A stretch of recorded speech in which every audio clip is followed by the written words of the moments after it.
Sahabat setia Gowori yang dikasih Tuhan, Shalom. Hari ini adalah Kamis 13 Maret 2026. Salam sehat, salam penuh semangat buat kita semua. Hari ini kita akan mendengarkan firman Tuhan yang diambil dari Injil Matius 18 ayat 21 sampai dengan bab 19 ayat 1. Kita siapkan hati kita. Haleluya, haleluya, haleluya. Sinarilah hamba-Mu dengan wajah-Mu, dan ajarkanlah ketetapan-ketetapan-Mu kepadaku. Haleluya, haleluya, haleluya. Tuhan bersama-Mu dan bersama roh-Mu. Inilah Injil suci menurut Matius, dimuliakanlah Tuhan. Sekali peristiwa datanglah Petrus kepada Yesus dan berkata, Tuhan, sampai berapa kali aku harus mengampuni saudaraku jika ia berbuat dosa terhadap aku? Sampai 7 kali kah? Yesus menjawab, bukan hanya sampai 7 kali, melainkan sampai 70 kali 7 kali.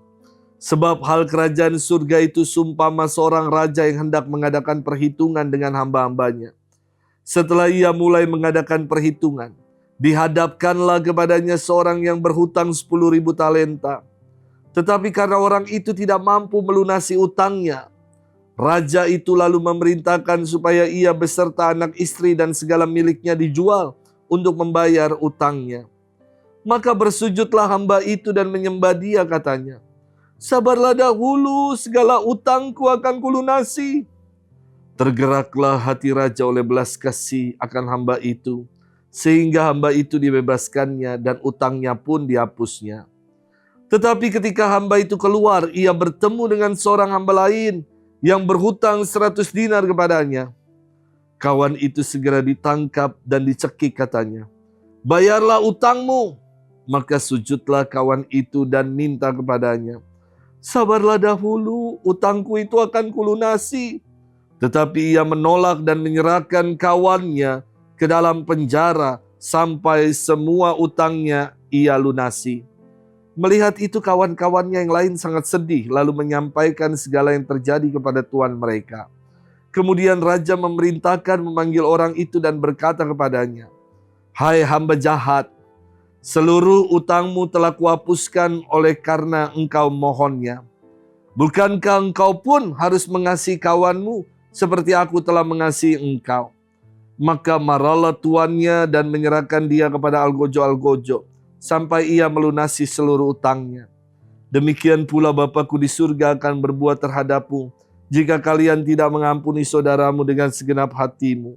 Setelah Yesus selesai dengan pengajarannya, berangkatlah ia dari Galilea dan tiba di Yudea, di seberang sungai Yordan. Demikianlah sabda Tuhan, terpujilah Kristus. Sahabat setia Gowori yang dikasih Tuhan, Shalom. Angka 7 dalam kehidupan dikenal sebagai angka keberuntungan. Lucky 7, ya. 7, 7, kalau dibalik L, lucky, maka keberuntungan. Lucky 7.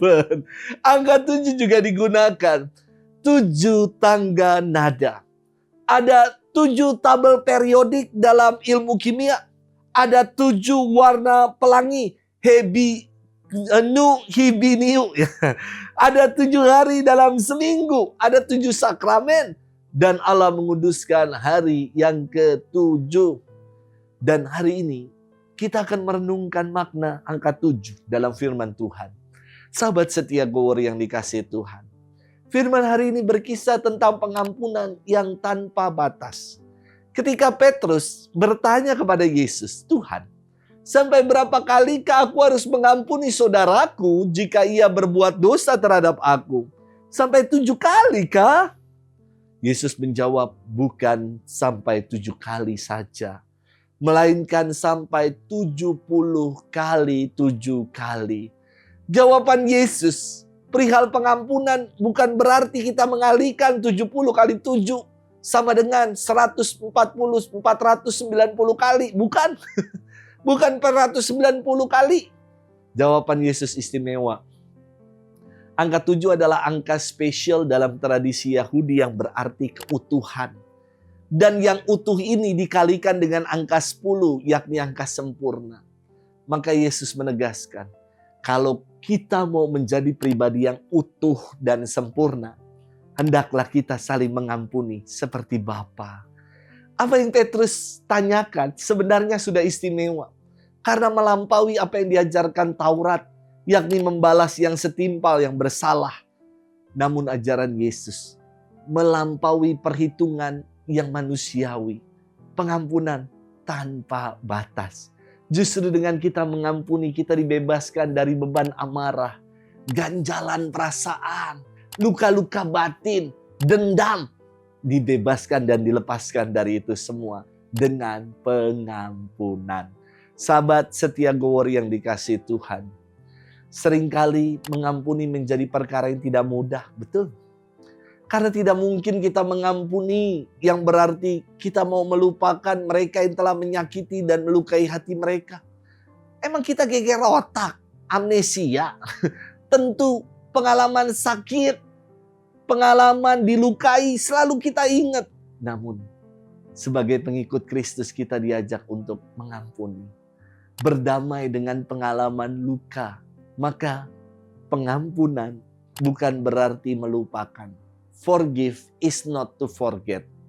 Forgive is to reconcile. Mengampuni adalah untuk berdamai. Untuk berrekonsiliasi dengan pengalaman sakit, pengalaman luka kita. Selamat bermenung. Tuhan memberkati kita semua. Bapa dan Putra dan Roh Kudus. Amin.